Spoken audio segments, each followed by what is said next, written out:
Hey guys, I know I've been MIA this past year, but for me, it's been extremely busy with the work that I've been doing here and in continuing and supporting Ukraine, especially with this current political climate that we're in. I did want to start engaging with you guys more and sharing more of my stories while I was out fighting in Ukraine. And one of my friends said, hey, why don't you start doing some story times and tell some of these missions that I've been on. And I said, it's a good idea, so why not start this series off with the very first firefight I was ever in Ukraine. It was myself plus 5 other Ukrainians against approximately 10 Russian naval infantry and a BTR-82 in support. A BTR-82 is a 8x8 infantry fighting vehicle with a 30mm autocannon as its main armament. So what most of you guys don't know about me is before I was in the Humvee charging across Ukrainian fields with the 50 cal machine guns and the rockets, I was actually part of a reconnaissance and sabotage group. And this team would actually go behind enemy lines and set up mostly mining of Russian supply routes to their forward positions. We would locate various targets or even sabotage Russian ammo caches or supply points.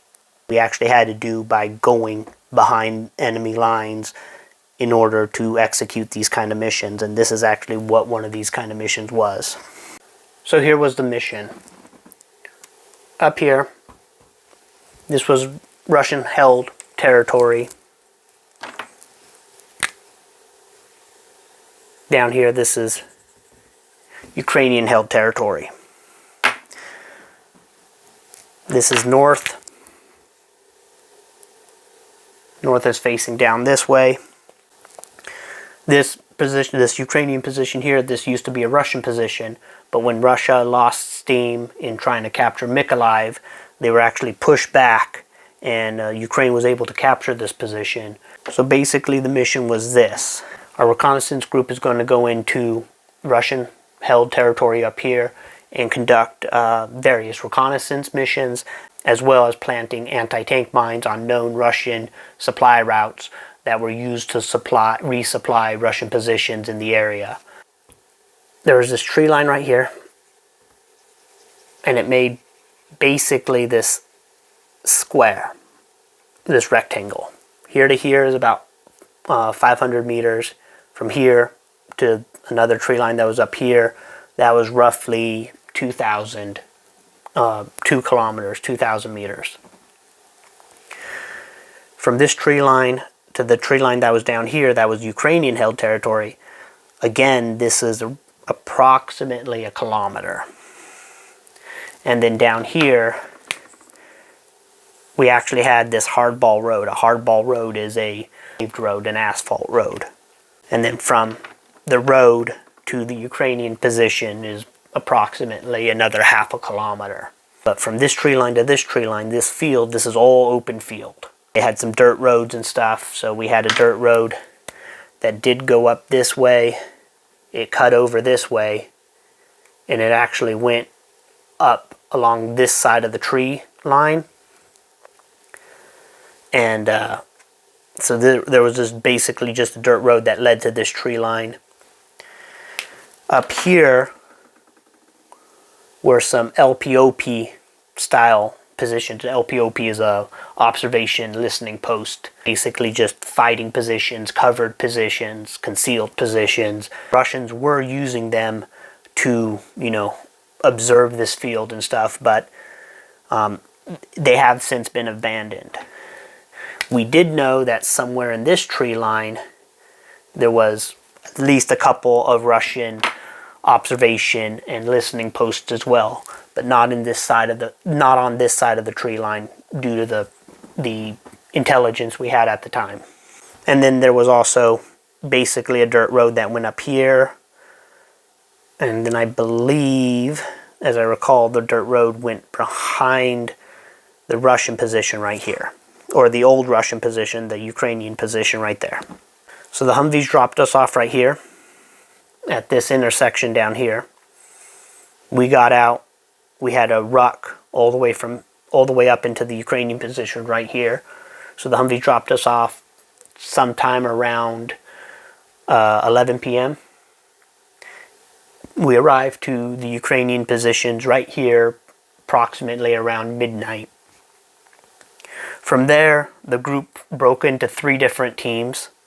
The first element went across this field. So this was generally the most dangerous group.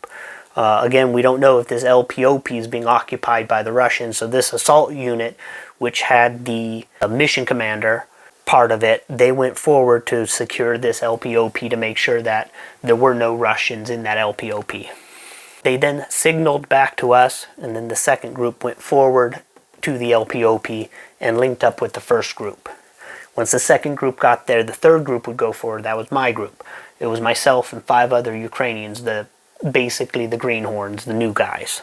Now, mind you, I'm rucking 2 AT4s as well as a Czech-made M249 with 4 pork chops. That's 200 rounds apiece, and 1 nutsack, which is 100 rounds. So that's 900 rounds of straight green tip 5.56, no tracers, on a suppressed M249. I also had my M145 L-can as well as my PAS 13 thermal scope. So approximately around 2 a.m., my team finally gets to this position right here. The first team with the mission commander, he had already pushed through this tree line heading towards his mission objective. When we got there, the second team had waited on, made sure that we got there okay. I talked to the group commander of that team for a moment. He did speak a bit of good English. So he basically said, hey, if we start hearing stuff go down up here, you come get them, come help bail them out, especially if they're pushing in armor. So they were really expecting me, with my knowledge of the AT4, really help them out. I really wanted NLAWs.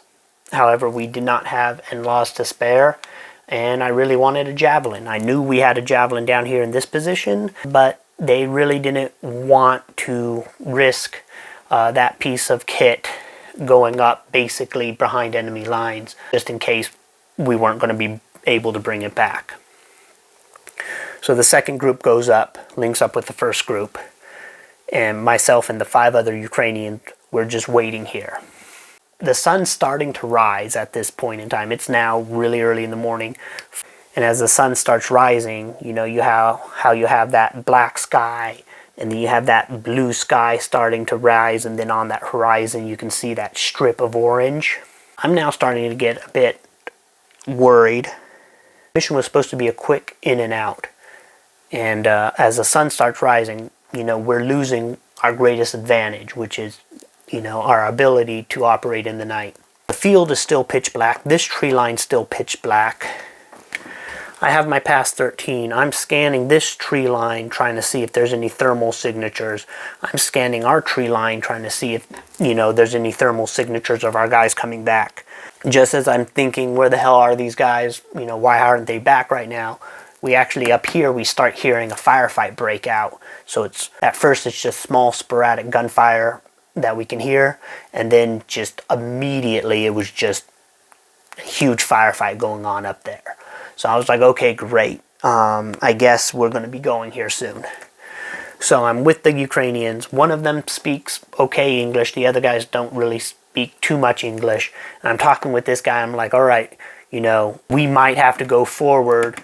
And he starts translating it to the other 4 Ukrainians we're with. And as this is going on, we hear a diesel engine coming at us. I'm standing about right here, using some trees as cover, and I'm using my thermal because this is still all the tree line and stuff, all this is still pitch black. You can't see anything. And I see a freaking BTR 82 barreling down this way. And I'm thinking, oh great, because right here is this intersection. I'm thinking this BTR, it's hauling ass. I'm thinking it's going to come around and then come and flank us. And basically what I'm thinking is going on is our team's making their way through this forest. The firefight's getting closer. You can actually hear it up here. I'm thinking this BTR is coming here, and it's going to basically do a pincer, flank us and then just crush us in between Russians up here and then the BTR down here. However, I get into why I'm fairly sure it didn't, but what ended up happening was the BTR stops about right here, maybe about 100 meters from this tree line, and we're right here. From here to here, maybe 650, 700 meters along this way. And I start seeing Russian soldiers jumping off the back of the BTR right here. And the Ukrainian that's with me, he's like, Yuri, shoot it with the AT-4, shoot it with the rocket. And I'm like, no, this is way too far. So for those of you who don't know, the AT-4 only has about a 400 meter range, right? You can kind of really lob them up to like 500 and whatnot. However, that is way too far for me to lob. And, we're basically in the line of sight. This is all black. This is all still dark. The sun's still rising. So they're going to immediately see that signature of the AT-4 being fired. And I'm going to miss. The BTR-82, it has a 30 millimeter autocannon on it. I mean, it's firing these boys. So I was like, no, we need to get closer in order to take out this BTR. So we start making our way through this tree line to get on the flank of this BTR. The BTR starts opening up, and the soldiers that are off on the ground, they start opening up along the tree line right here. So they're kind of focused on this side of the tree line. We start making a beeline through the trees, using as much cover as we can to basically get on line with the BTR and the Russian soldiers right here. So we get about right here. We're basically parallel with this BTR at the time, and it's still hammering this tree line. The Russian soldiers, they had already progressed a little bit, and they're opening fire on this tree line as well.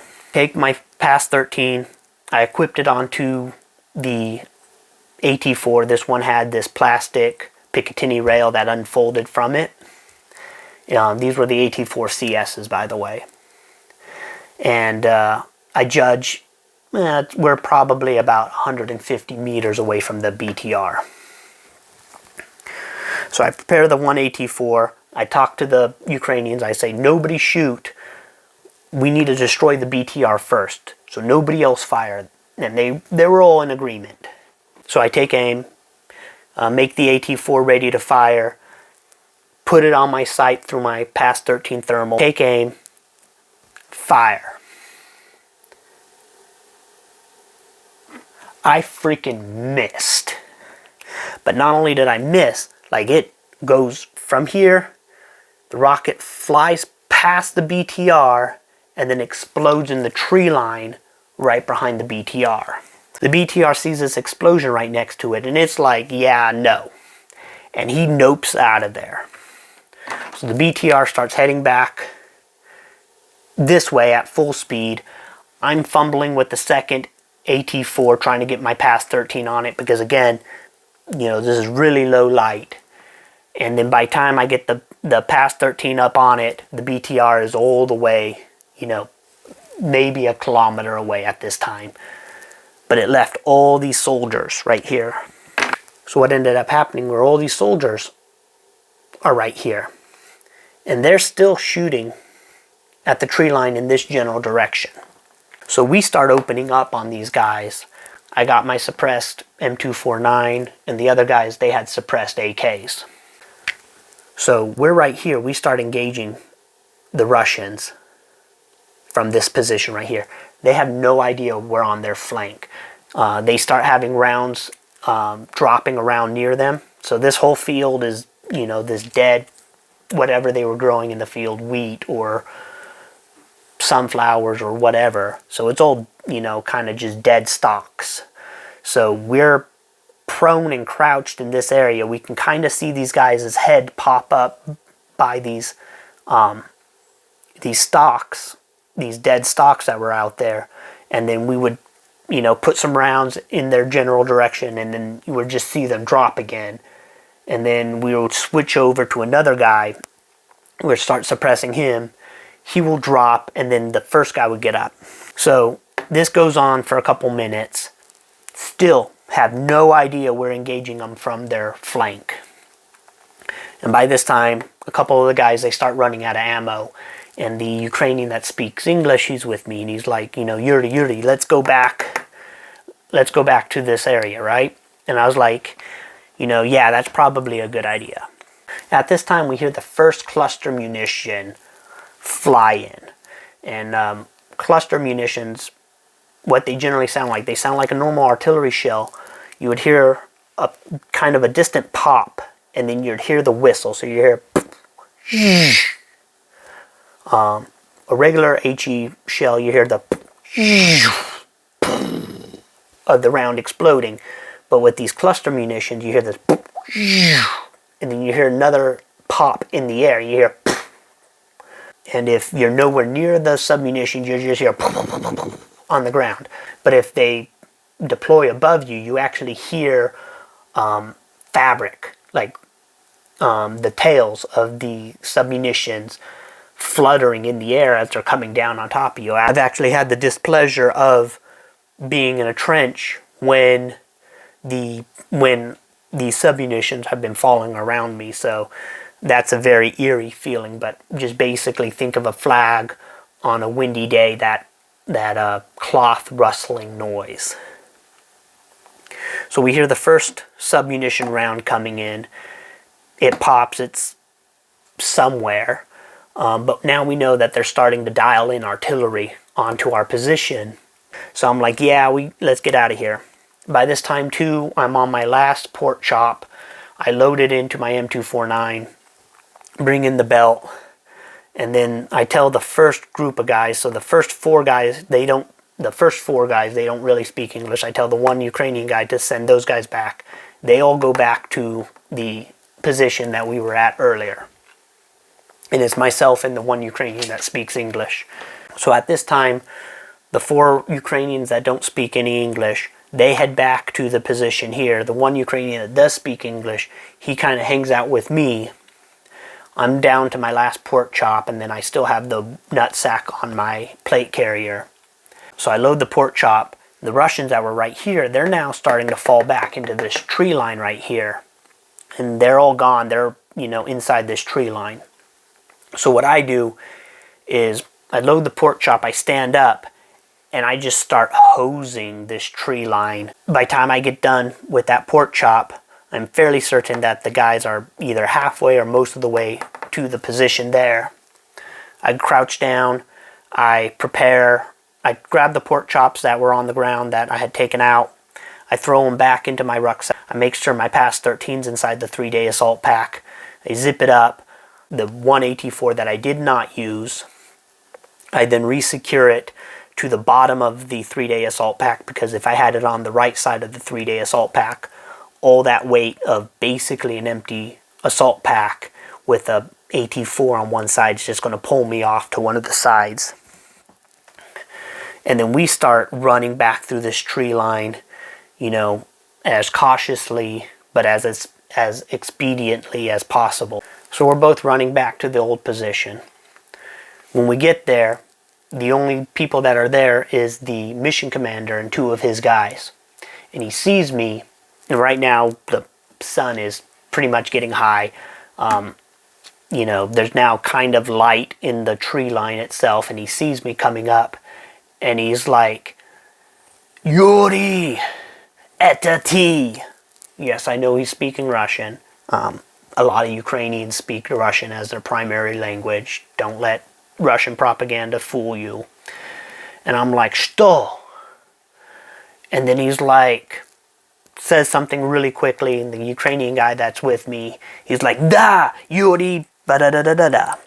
And I was like, wait, what? And the mission commander, he just gives me this hug, and he just grabs me, and he's like, Yuri, yes, Yuri. Saying something else. I'm not understanding what he's saying. But while this is going on, another artillery round falls. This time it's a straight HE. It's the one where you hear the... It lands somewhere near us. Not super close, but still kind of close enough that they're still trying to zero in on us. So we're like, yeah, let's get out of here. So we book it. So we get out of this area and we just basically start running this entire distance back to the Ukrainian position right here. They were just going to liquidate this area with artillery. So, you know, we needed to get out of there quickly. And then by the time we get about halfway into the field, we just hear this entire area get hit by submunitions and HE. Just, they lit up this entire portion of it. By the time we get back to the Ukrainian position down here, the rest of the team's there. Everybody survived. Miraculously, everybody survived. And they see me, and they're all just cheering and happy. They're like, Yuri, yes! So basically what happened was, the portion of the team, they got into a firefight. They started breaking contact, and they started making their way through this tree line to get back to our position here. The mission commander, he's the kind of guy that was the first one in, the last one out. So he made sure that all of his guys got through first, and he and those two other guys that he was with, they were on the rear detachment to make sure that Russians weren't following them. And they were, you know, just in the middle of this tree line when that BTR started opening up. So the BTR had spotted the main body of the group, possibly through its thermals, and it just started raking the tree line right here. One of the guys, he was talking with me, he actually saw one of the rounds go in front of his face and then explode into a tree right next to him. And he was like, you know, if he was a second quicker, you know, that round would have taken his head off. But miraculously, none of the guys got injured. But so they're pinned down. Like, once that BTR opened up, they all basically hit the ground and then try to make themselves as small as possible, try to get underneath stuff and, you know, as low as possible as that BTR. And then those Russians were just raking this portion of the tree line. And the commander, he's over here and he's witnessing all this going down, and, you know, he can't move forward because, you know, this entire area is just being destroyed. And, you know, he's thinking that more Russians are going to be coming in this way. And as he's watching this BTR, he can see where the BTR is because of the flame coming out of that cannon while it's firing. And he's watching this BTR, and then all he sees is this explosion. And the BTR stops firing. And in his mind, what he thinks happened is, I blew up the BTR. And that's actually what he said here in that position. He's like, did you blow up the BTR? And the Ukrainian I was with, again, so he tells the commander, he's like, yeah, Yuri blew up the BTR. That's why he was so happy, because, you know, they were pinning them down. And we now got to wait a couple hours for the Humvees to come and pick us up. And we got to wait here because, again, there's no cover in this area to get to this crossroads. There was a bit of a tree line right here, and there is some bush, not like full tree lines, but just brush and stuff on the side of the road, and some ditch, some irrigation and drainage ditch. Our best choice at this time, you know, in case the Russians, you know, shift from shelling this area to start shelling this area, was just to stay put in these positions because, you know, it was the only cover that we had. And the Humvees weren't gonna show up until, you know, late into the afternoon when things kind of quiet down. So we're just hanging out in this area, and he's just going on and on about how I blew up the BTR. By time, you know, I start talking with some of the Ukrainians who are talking to me, I kind of figure out what's going on. I was like, no, I didn't blow up the BTR. I told him I missed. I told him that I made the VTR nope out of there. BTR takes off. But then we're talking about how we were suppressing the Russians that were still shooting at the tree line. And the entire time we were shooting at these Russians, they had no idea we were on their flank shooting at them. And, you know, we're all laughing and joking about it. And basically, yeah, this was the first firefight I ever was in Ukraine. It was before I was ever in the turret, and kind of wish I did have the footage of it, but at this time, like I said, this was the third mission I had ever been on. The first two missions, basically we left at night, and then we would arrive back at our base in the morning. So my contour camera does not do well with low light situations, so I decided that I wasn't going to bring it with me on this mission because basically I didn't want it to get lost or damaged, because at the time I was using it to film a lot of the trainings I was doing, which were held during the day. So also I had no idea that in about 2 months time I would be in the Humvees charging across these fields, engaging Russian positions with the 50 cal. So let me know what you guys think. Let me know if you want to hear more of these kind of impromptu story times, talking about some of the missions I was on, some of the stuff I did out in Ukraine. If you guys are still interested in any of this stuff. I'm still here in the United States working on a lot of the projects, a lot of the stuff that I've been working on this past year. So I still have I still have tons of unaired combat footage. I just really haven't had the time to kind of go through it all and, condense it into action-packed blocks for you guys to enjoy. But hopefully this year, with changes I'm doing within my work schedule and changes I'm doing within the projects I'm working on, I could possibly be doing a lot more of these. So just let me know if this is something you guys are interested in. Slava Ukraine!